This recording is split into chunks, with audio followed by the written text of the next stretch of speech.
Bon, merci d'être là, d'être présent pour cette thématique qui est très importante, en tout cas à mon sens, qui est le lien entre le bien-être et l'endurance. Donc, je vais commencer par me présenter. Moi, je suis Yousra Kada, et je suis psychologue de métier, donc psychologue clinicienne et psychologue du travail. Donc, j'ai les deux casquettes un peu thérapeutiques, donc je maîtrise quand même pas mal les choses en lien avec la psychopathologie, mais aussi j'interviens en entreprise dans des thématiques et des formations en lien des différentes problématiques qu'on peut rencontrer en entreprise. À côté de ça, je suis présidente de l'association des Tunisiens d'Aquitaine, donc Tunisiens en France d'Aquitaine. Donc l'Aquitaine, c'est une région en France, c'est le sud-ouest français. Et donc je suis ici dans ce cadre-là. Voilà. Donc je ne vais pas vous demander de faire le tour parce que j'étais là dans la première masterclass et j'ai entendu un petit peu, je vous ai entendu vous présenter quelques-uns et quelques-unes. Mais je ne vais pas être très longue parce que ce n'est pas ça le plus important. Donc je vais présenter quelques éléments qui me semblent très importants pour comprendre le lien entre le bien-être et l'endurance. Et par la suite, on réservera un petit moment d'échange parce que c'est vraiment ça qui m'intéresse, en fait, de voir comment vous avez compris tout ça et si vous avez des questions, des interrogations. Ok? Donc, être endurant avec aisance, persévérer avec confort et prendre du plaisir dans le chemin de l'entrepreneuriat, c'est ça le sujet en fait. Donc, on est là surtout pour parler d'entrepreneuriat, d'accord? L'entrepreneuriat, elle est quand même, on en parle souvent, comme une course d'obstacles en fait. Et bon, si là, entreprendre, ça va être difficile. Il faut un financement, il faut de la commercialisation, il faut s'occuper de l'administration, il faut s'occuper de la production, de la gestion des ressources humaines. En fait, on est souvent découragé avant même de commencer. On va dire, ça va être vraiment très compliqué. Et le découragement guette l'entrepreneur et qui peut effectivement céder très rapidement, en fait. C'est vraiment la vraie problématique aujourd'hui. Okay. Il faut savoir qu'en moyenne, une jeune entreprise a une durée de vie qui est entre 1 et 2 ans. Voilà, en moyenne. 50% des entreprises disparaissent au bout de 5 ans. Donc la question de l'endurance, elle est vraiment très importante, et la question justement de ne pas céder au découragement, elle est vraiment primordiale. C'est-à-dire que tout est là pour dire, face aux obstacles, je continue malgré tout, quoi. Et donc c'est vraiment quelque chose de très important si on veut réussir en tout cas, parce que je pense que si on commence dans l'entrepreneuriat, le but c'est vraiment de réussir. Donc, comment lutter contre le découragement de l'entrepreneur? D'accord? L'endurance, c'est vraiment l'antidote. C'est vraiment pour aller au-delà de ce découragement, l'endurance peut être cet antidote-là. Mais pour développer, parce que ça se développe, moi je pars du principe que tout est compétence et qu'on peut tout acquérir. Il n'y a rien qui est inné dans la vie en fait. Donc on a tous des capacités innées, mais on est là à développer et on peut tout développer. Donc, quelles sont les caractéristiques psychiques primordiales? Qu'est-ce que je dois développer moi comme capacité psychique pour être endurant? Okay. Comment l'endurance, a priori synonyme de difficulté, peut être un chemin agréable, synonyme de bonheur et de réalisation de soi? Parce que c'est ça en fait, quand on entend endurance, on se dit ça va être difficile, on risque d'être découragé, il y a beaucoup d'obstacles. Voilà, comment dans ce chemin-là finalement être heureux et se réaliser, quoi. C'est ça l'intérêt aujourd'hui. Donc le découragement, il faut le prendre comme une variable, parmi d'autres nombreuses variables par ailleurs, de l'équation à résoudre dans le chemin de l'entrepreneuriat. Il faut vraiment l'intégrer en tant que tel et vous préparer à l'affronter. Se dire, je veux entreprendre, je veux réaliser un projet, une idée, et je vais être découragé. C'est un fait en fait, c'est un constat. On le sait, le fait de dire qu'il y a des obstacles, qu'il y a des entreprises qui ne réussissent pas, au bout de 5 ans, 50% disparaissent, l'idée c'est pas de dire, ça sert à rien de le faire, en fait, c'est pas ça. On part de ce constat-là, genre de dire, cette chaise, elle est aubergine, quoi, c'est la couleur, elle est comme ça, il faut faire avec, en fait. Mais une fois que j'ai compris qu'elle est comme ça, qu'est-ce que je fais, en fait? Et quand on l'intègre comme un constat, comme quelque chose, comme un fait, ça nous permet en fait de la considérer, de faire avec moins de souffrance et moins de ressenti.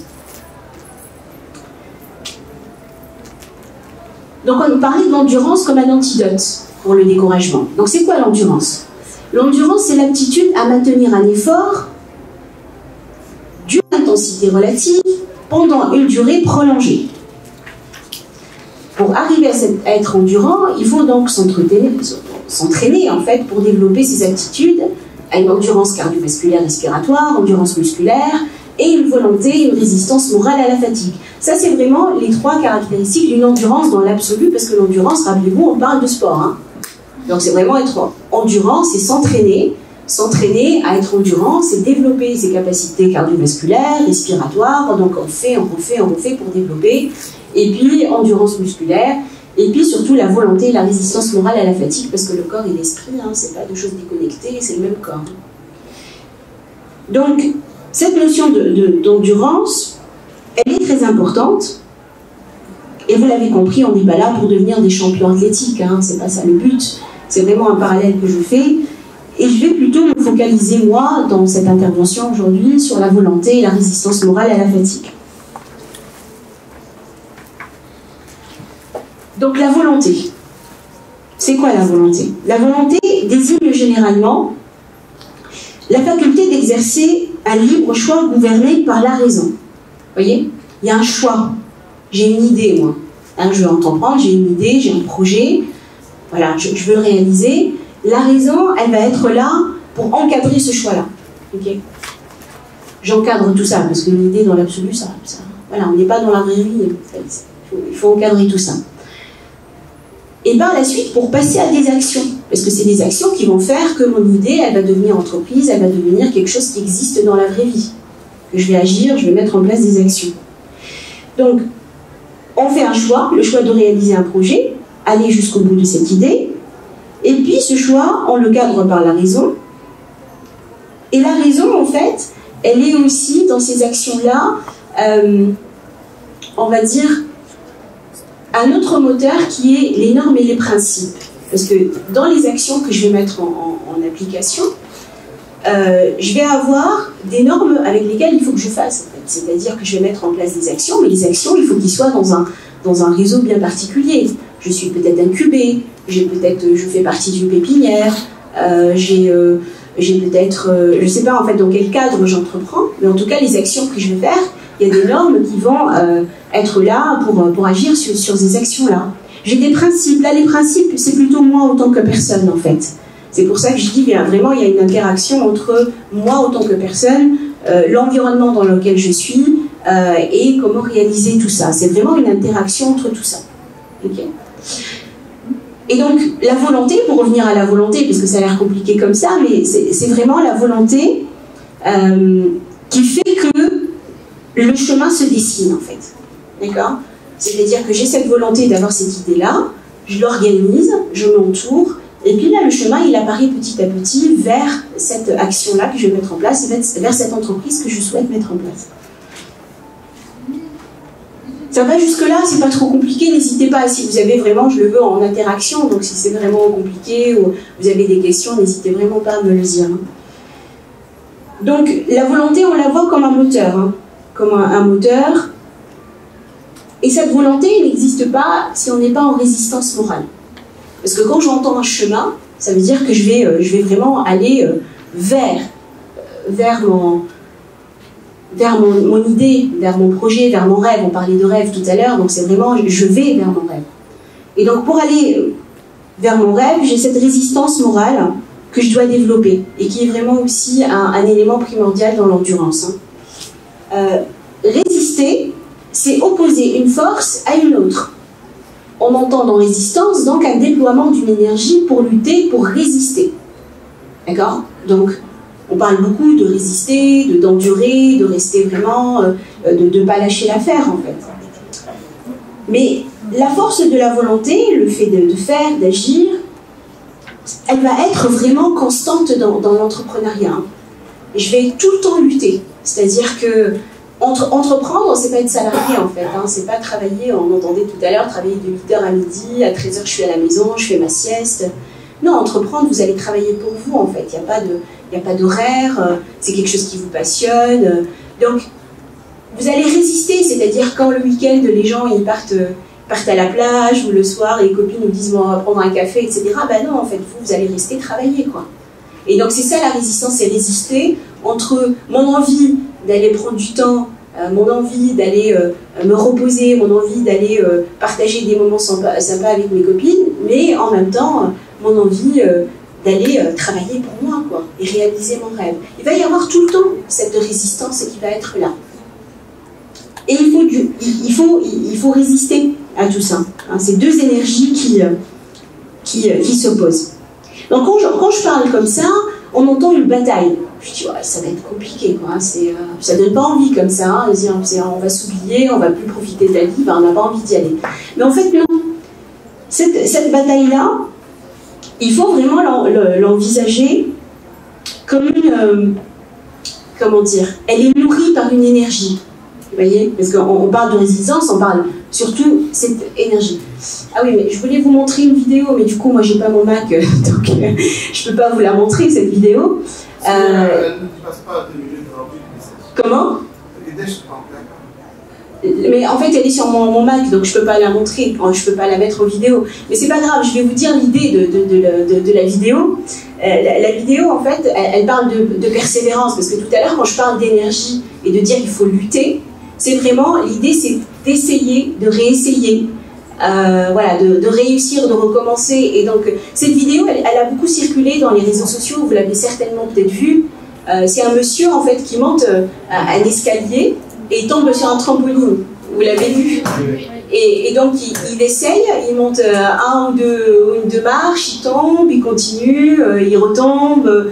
Et puis, plusieurs fois, à chaque fois, on se dit, bon, bah ça y est, ok, il est arrivé, quoi, c'est super. Mais non, en fait, il tombe, il retombe, etc.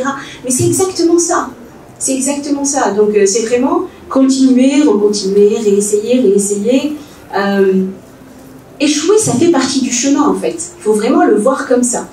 C'est pas, en fait, comment dire, quand je dis échouer, ça fait partie du chemin, ça ne veut pas dire que c'est quelque chose, en fait, qui est, comment dire, qui est négatif, en fait.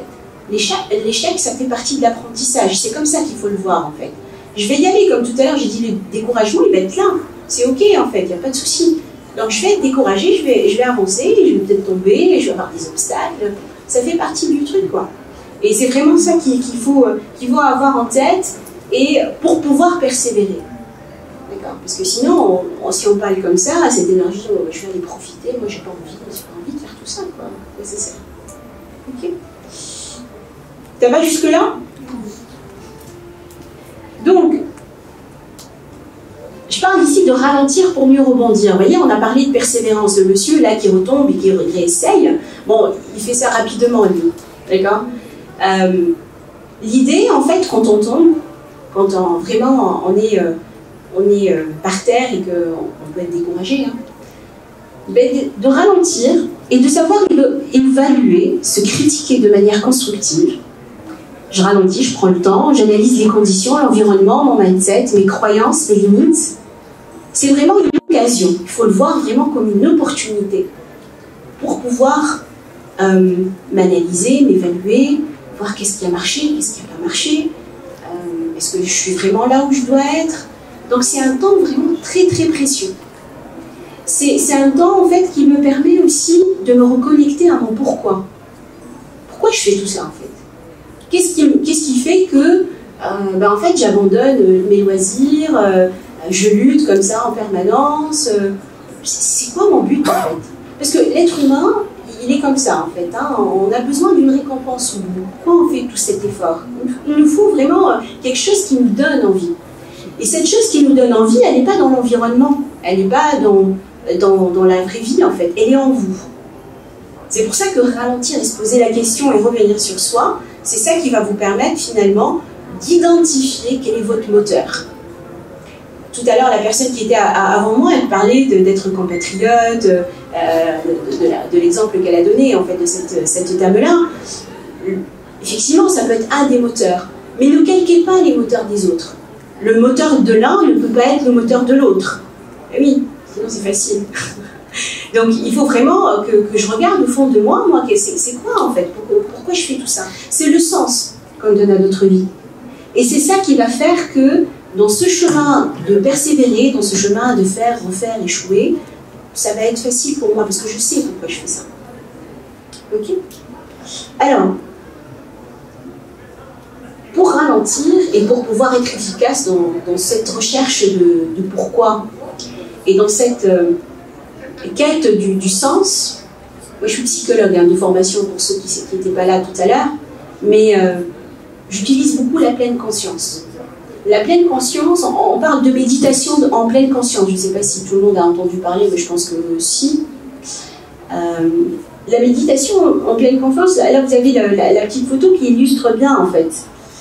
Mindful en anglais, ça veut dire qu'on a l'esprit mais vraiment rempli quoi. Rappelez-vous, hein, il faut que je m'occupe du financement, il faut que je m'occupe de la production, il faut que je contacte telle personne, il faut que j'aille ici, il faut que j'aille là. J'ai la tête pleine de plein de choses à faire en fait. C'est ça être mindful en fait. Et mindful, vraiment tout attaché, c'est vraiment prendre conscience des choses, je suis dans le présent. Parce que quand je suis dans le présent, là, je suis avec vous, là, vous êtes en face de moi, vous me regardez, vous êtes intéressé a priori de ce que je raconte, ben, je ne suis pas en train de penser à ce que je vais faire tout à l'heure, là, quand l'événement va se terminer, ou comment je vais rentrer chez moi, la circulation que je vais avoir, la chaleur qu'il fait dehors. Vous voyez, je ne suis pas en train de me dire, ah ouais, mais hier, j'aurais pas dû intervenir de telle ou telle manière, j'aurais peut-être dû. Vous voyez, quand je suis dans le présent, je suis dans le présent, là, je suis ici. Et donc, je prends pleinement conscience de ce que je suis en train de faire, et c'est là où je suis efficace. Et c'est vraiment votre antidote, et c'est quelque chose de très important, c'est prendre conscience des choses, de nos limites face à elles, savoir les accueillir, être au clair avec les raisons de son découragement nous fait gagner du temps sur la recherche de solutions. Quand je suis là, je suis face à cet obstacle, là je suis par terre. Ok ? Et c'est là où je peux voir vraiment qu'est-ce qui se passe autour de moi. C'est là où je peux prendre les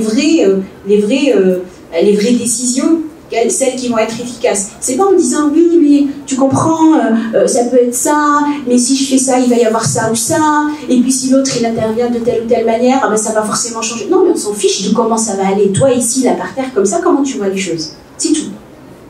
Et là on va avoir l'esprit clair. C'est clair, c'est moi en fait, c'est pas les autres. Rappelez-vous, tout à l'heure, je disais le corps et l'esprit, c'est vraiment nos outils de travail. Quand je dis investir en soi, prendre soin de sa santé, c'est ça en fait. La mindfulness, c'est vraiment la méditation en pleine conscience, et c'est pas que l'entrepreneuriat, c'est votre corps.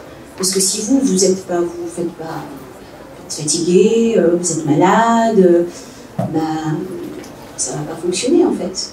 Okay. Donc prenez soin de vous. Prenez soin de votre santé. Le corps réalise ce en quoi l'esprit croit. C'est une équipe en fait. Donc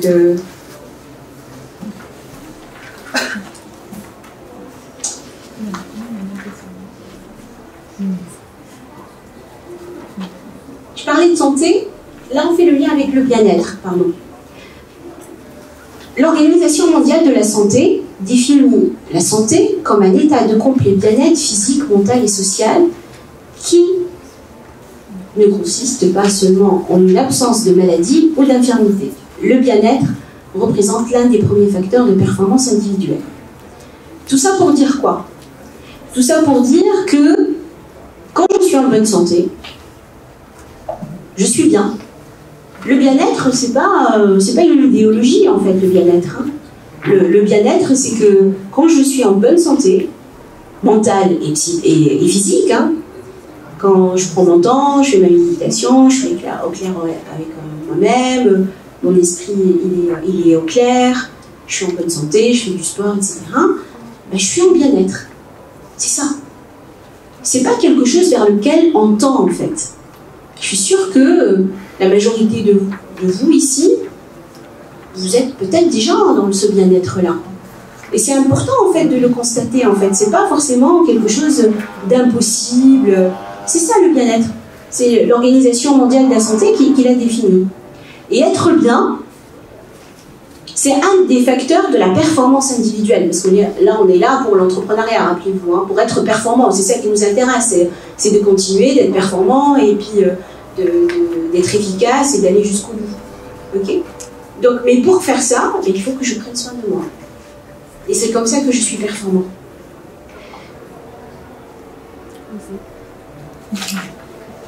On ose du coup. Une fois que je suis bien, là, je suis en bonne santé, tout va bien pour moi, il faut que j'ose y aller. Il faut que je mette en place des actions. Ce n'est pas parce que les choses sont difficiles que nous n'osons pas, c'est parce que nous n'osons pas qu'elles sont difficiles. C'est pas moi qui l'ai dit, c'est Sénèque. Hein. Et donc l'action est l'antidote de l'anxiété et donc le remède contre la peur. Parce qu'il ne faut pas se leurrer, le vrai problème c'est la peur en fait. On flippe, je suis bien, c'est mieux hein, d'être salarié, tranquille, d'avoir son salaire qui tombe tous les mois. C'est tranquille. Mais bon, quand on a une idée, un projet, quand on a un sens, un pourquoi et qu'on veut y aller au-delà de tout ça, ça va pas être facile, on va être découragé, ça sert à quoi? Ça y va aller, ça va être dur, ça va être... Bon, du coup, ben grave quoi. Je dis, qu'est-ce que je vais avoir en fait?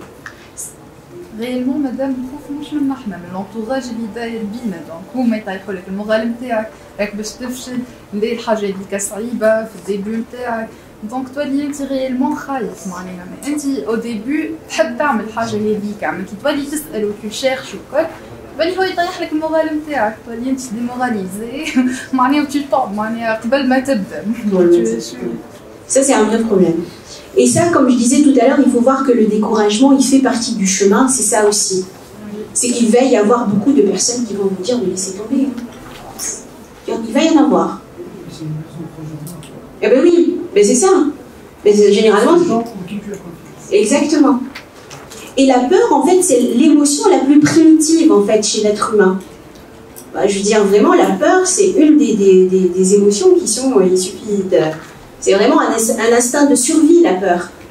La peur, c'est un danger. J'ai un danger, en fait, qui menace mon intégrité physique et psychique. Et donc, face à cette menace-là, il faut que je sauve ma peau, en fait. Il faut que je survive. Et donc quand on vient, par des mots comme ça, avec l'entourage, etc., titiller tous les jours cette peur-là, bah, c'est compliqué. Et qu'est-ce qui peut être مدام سامحني ملي احنا صغار هما يخبطوا فينا الخوف دونك صغير كي يبدا يمشي كي يطيح وسم الله على ولدي سم الله على ولدي دونك حتى كي يكبر تبقى الفكره في مخه اللي هو خايف باش il faut sécuriser. Ouais, il faut sécuriser le maximum possible parce que si c'est pas sécure, bah en fait j'y vais pas. Exactement. Et là on est dans l'anxiété. On est dans l'anxiété et c'est vraiment la problématique du siècle. On va dire la problématique d'aujourd'hui, c'est que l'anxiété elle nous guette. Et quand on est anxieux, on fait rien. On est immobile. La peur, c'est je suis titanisé, je suis là, je bouge pas. Ça la peur en fait. Hein. Je suis complètement bloquée. Et donc, pour aller au-delà de cette peur et de cette anxiété-là, ben, il faut y aller. Il faut y aller en fait. Il ne faut pas avoir peur en fait de se tromper, de tomber, de se faire mal. C'est pas grave en fait. On guérit. Hein. Le corps, il se guérit. Il a cette capacité-là. Il n'y a pas de souci en fait. Hein. C'est simple de dire allez, osez, allez-y, bon ok, c'est sympa. Mais... Donc, et la confiance en fait, on va dire la lueur d'espoir dans tout ça, c'est que la confiance est une évaluation qu'on se fait de notre capacité d'agir. Je peux ou je ne peux pas. En fait, c'est complètement subjectif la confiance. Vous avez des personnes qui sont HPE, HPI, c'est des hauts potentiels intellectuels ou hauts potentiels émotionnels. C'est des personnes qui ont des capacités mesurées par des tests neuropsy, ils ont des capacités au-delà de la norme. Ils ont des capacités vraiment actées, quoi, mais ils n'ont aucune confiance en eux. Mais aucune. Donc la confiance en soi, elle n'est pas liée à ma capacité. Vous allez avoir quelqu'un qui n'a pas de diplôme, qui n'a pas de formation, qui n'a pas été dans des grandes écoles, mais il croit en lui. Tu dis, moi tu peux faire ça, ben oui, j'y vais. Il ne se pose même pas la question de dire, ah oui, mais peut-être ça va fonctionner, peut-être que ça va pas fonctionner. Non, il croit en lui, il a confiance en lui. Et c'est complètement indépendant des diplômes, de la compétence, de toutes en fait, les choses matérielles qui peuvent nous entourer. D'accord? Donc, j'ai confiance ou j'ai pas confiance, c'est une évaluation. Donc, je dois entretenir et travailler cette évaluation que j'ai en moi, en fait. Comment on la travaille, la confiance? Je demande, moi, j'ai oui, vous savez? C'est là, on a confiance. Ah bon?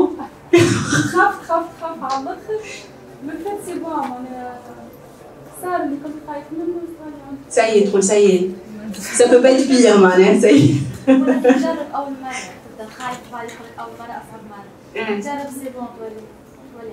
عندك ثقة بعد. مدام لازم تبدا الحاجه هذيك اللي تحب عليها دونك لازمك تقدم وما تسمع سورتو با كلاب حتى حد لازمك تؤمن بروحك على خاطر روحك هي اللي باش تعطيك الحاجه اذا كان انت ما منتش بروحك ما تبقاش من العباد اللي باش تمن بيك دونك لازم انت تعطيها لروحك الفكره هذيك وتقول انا نجم حتى كان انت ما تنجمش تقول انا نجم دونك كي انت تقنع روحك بالحاجه هذيك باش تمشي معاك معناها الحاجه اللي تجيبها تجي فهمت دونك لازم تبدا عندك ثقه في روحك وهي من الصغر يعطيوها معناها بون نو يعطيوها با فورسيمون يعطيوهاش هي من تو ديبونس لي بارون ينجموا يخليوك تاخذ كونفيونس في روحك معناها يخليوك تعمل على روحك دونك مش كل شيء تعمل على تي بارون يعني لازم تعمل تبدا من روحك وكل شيء باش تكسب الثقه في روحك يعني هو الكونفيونس ما تعطاش اما ينجموا ينحيوها لك نحس ما ينجمش يعطيوها لك اما ينحيوها لك يبداو با فورسيمون il te décourage. ما عندك تولد بيها ما عندك تكتسبها. نشوف الكونفيونس تاخذ بالوتو ايفاليواسيون انك تقول نجمت نعمل حاجه هذه علاش ما نجمش نعمل حاجه اخرى اذا عملت هذه نجحت هذه حتى لو كان حاجه بسيطه عملت كادو ما نجحش مره ولا مره ثانيه مره ثالثه واو راني نجحت اذا من حاجه صغيره بسيطه تكبر. Exactement. C'est vraiment pour développer la confiance et par ailleurs aussi, ça peut fonctionner aussi pour l'anxiété, il faut oser y aller, quoi. Il faut faire, il faut se lancer. C'est vraiment l'action. Même si j'échoue, je vais avoir un apprentissage. J'aurai appris quelque chose. Forcément. Forcément. Donc, نقوم ونعاود مش نقوم ونعاود كيما المرة الأولى en fait. Hein? مانيش نعاود نفس الموديل. Non, ça c'est autre chose, mais j'en parle tout à l'heure. Mais en fait, مش تكسيح راس la confiance ou la persévérance. Je me suis dit, je veux الحاجة هذيك, je la veux. ما عاد نفهم شيء نحب الحكاية هذيك. Non, c'est pas ça. C'est de dire en fait, je la veux, je tombe, j'échoue, je prends le temps, méditation, machin, je me concentre sur moi-même, qu'est-ce qui se passe, qu'est-ce qui marche, qu'est-ce qui marche pas. Et puis quand je réessaye différemment, forcément, parce que j'ai appris de mes erreurs. Et donc quand je réessaye, je vais être forcément beaucoup plus efficace. Et donc par la suite, ça va être mieux. Mais ça ne veut pas dire que je vais plus rééchouer, hein. Mais c'est le chemin, il est ainsi en fait. مادام نحب نعرف علاش معناها بعض العباد كي تفشل من حاجه من الاول دونك توخر التالي وما عادش تحب تقدم اسكو كيسيون دو كونفيونس والا شنو معناتها شنو اللي يخلي العبد هذاك يوخر ما يزيدش يقدم مثلا انا من روحي انا كي نطيح الحقيقه نبقى نعاود الحاجه هذيك حتى نقدم معناها ميرسي العباد معناها انا جو سيت ان اكزومبل من ناحيتي الخاصه انا البارح بيتو على الثالث لعب له ريفوزي لعب ثاني ريفوزي لعب ثالث ادمي برافو العباد يقولوا لي لك ديما باش تدوبك ديما ما خديتوش المره الاولى ما تمشي تاخذوا مره ثانيه وكيف كيف معناها ديما يطيحوني وانا نقول لا انا باش نخلط الحاجه هذيك دونك انا حتى معناها هدف معين دونك لازمني معناها جات عمل اوبجيكتيف زاد donc اما العباد الحقيقه طايح برشا. Alors je vais répondre indirectement à ta question par le slide d'après qui parle de l'engagement. D'accord? Donc pour persévérer كما قلت انت une fois تي شنو اللي يخلي واحد يكمل واحد ما يكملش. Bon, il y a plusieurs paramètres, hein. Il n'y a pas forcément un seul facteur de cause à effet, en fait, c'est pas aussi simple que ça. Mais l'engagement, c'est un facteur qui aide à l'endurance et pour moi c'est un facteur très important. Pourquoi? Parce que dans l'engagement, en fait, il y a plusieurs variables. Hein. Bon, ça peut être un petit peu théorique, n'hésitez pas à me dire si vraiment c'est un peu compliqué.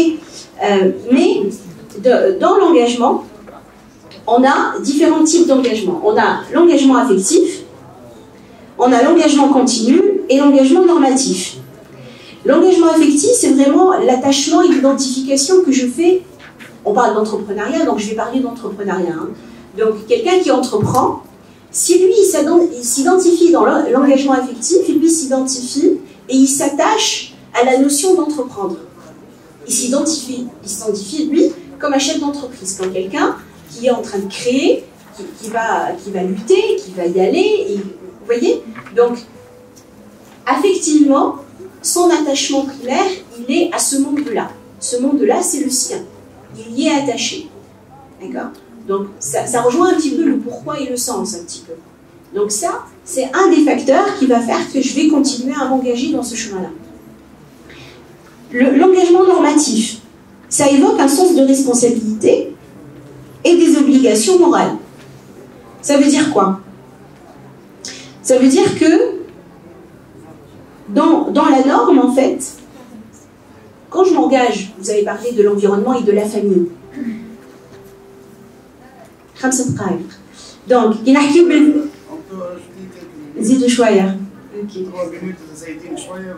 pas de souci, je vais aller vite. Donc pour dire, la norme, c'est-à-dire c'est vraiment le regard des autres. C'est-à-dire moi, ma famille, les gens qui m'entourent, ils m'identifient comme quelqu'un qui est en train de créer. Ils m'identifient comme quelqu'un qui se donne les moyens.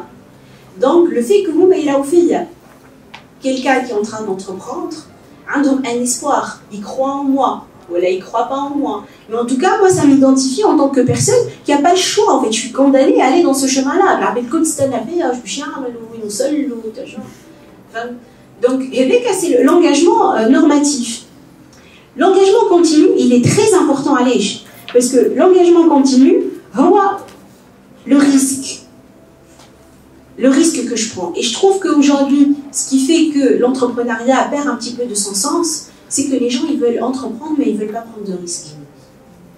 Tu peux pas, en fait, c'est pas possible. Et plus tu prends de risques, tu as tout mis, en fait. Hein. Non, mais c'est ça, en fait. Il n'a pas le choix. Il est condamné à aller à réussir, en fait. Tu n'as pas une autre alternative. Alors, je trouve qu'il y a bon... En fait, ça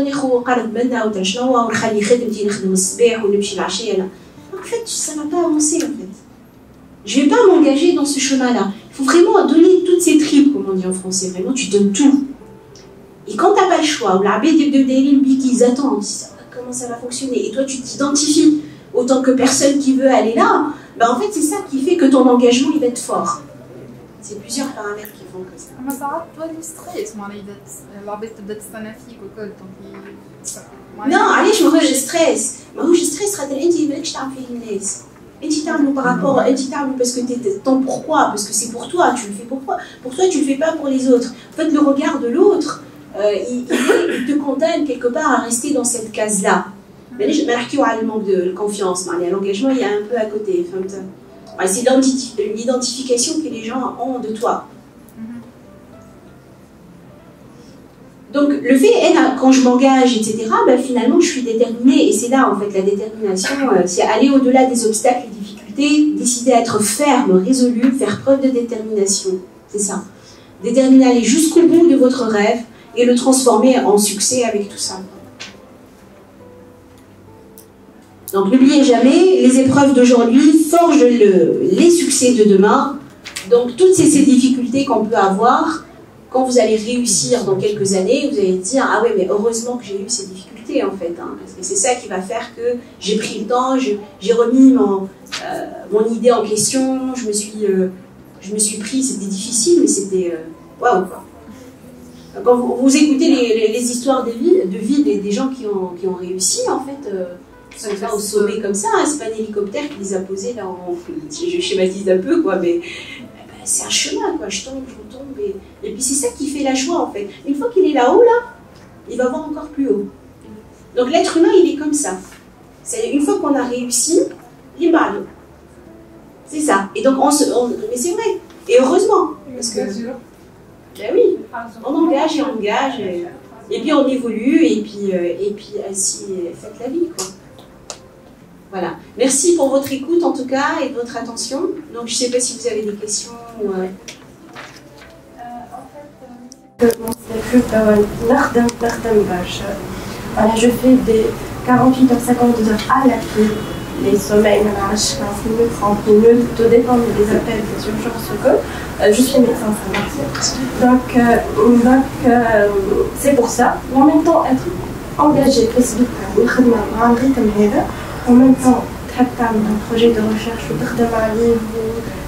avec la technologie, l'intelligence artificielle, c'est un domaine complètement différent. Il fait chouette, il s'arrête le taf, tout en étant en équilibre. علاش تعمل هذه الكل علاش تعمل هذا؟ Parce que ma mission de vie, elle est quand même et en fait, je suis technicienne en PNL, malafie, je viens de faire à la loi et je suis très satisfaite. Ma question est en rapport avec l'hypnose. Est-ce que vous voyez que l'hypnose est une solution? C'est une réponse à la Alors, je vais être très honnête avec vous. Tout à l'heure, j'ai parlé de méditation et de pleine conscience. L'idée, c'est pas de manipuler le cerveau. Je veux dire, si le chemin, il faut qu'il dure 2 ans, il durera 2 ans. D'accord? Il ne faut pas être dans la précipitation. L'endurance, c'est pas se précipiter, en fait. Endurer, c'est tenir sur le temps de manière intense. Ça ne veut pas dire aller vite sans performance, en fait. C'est-à-dire que je peux aussi me poser, prendre le temps. Au lieu de travailler 50 heures, je vais peut-être travailler 40 heures, je ne sais pas. Hein. C'est imposé. Ah oui, d'accord, c'est imposé ça. Non mais je parle du côté projet, tout ce que tu fais en plus. Ça, j'ai le choix. Voilà. J'ai le choix. Exactement. Même si je suis engagée dans un concours, Exactement. c'est pas vraiment ma question à l'autre et je comprends. En plus, je suis fière quand je suis الناس الكل ينجموا يوافقوا وافقت quand même reconnaissante لروحي. Je ne demande pas حاجات impossible, mais pourquoi pas la question de l'hypnose elle m'a été proposée. Dans quel but? C'est la fatigue physique. C'est pas psychique, c'est ouais. physique. Vous êtes médecin. Oui. Vous êtes médecin. Donc vous êtes médecin, vous savez très bien que le corps humain il a des limites. Donc quand je dis faire respecter les limites, c'est que donc c'est bien d'être endurant, c'est bien d'avoir confiance, mais je suis avec la pleine conscience. Ça y est, stop. Je respecte. L'idée c'est pas de manipuler. Je suis pas pour. Je suis pas pour parce que peut-être il y a des personnes en fait qui sont hautement qualifiées, qui dorment pas la nuit et qui se droguent et qui ont des performances extraordinaires. Hein. Mais ils n'ont pas de qualité de vie. Il faut penser à sa qualité de vie aussi. En fait, je veux arriver sauf et sain, quoi, en bonne santé.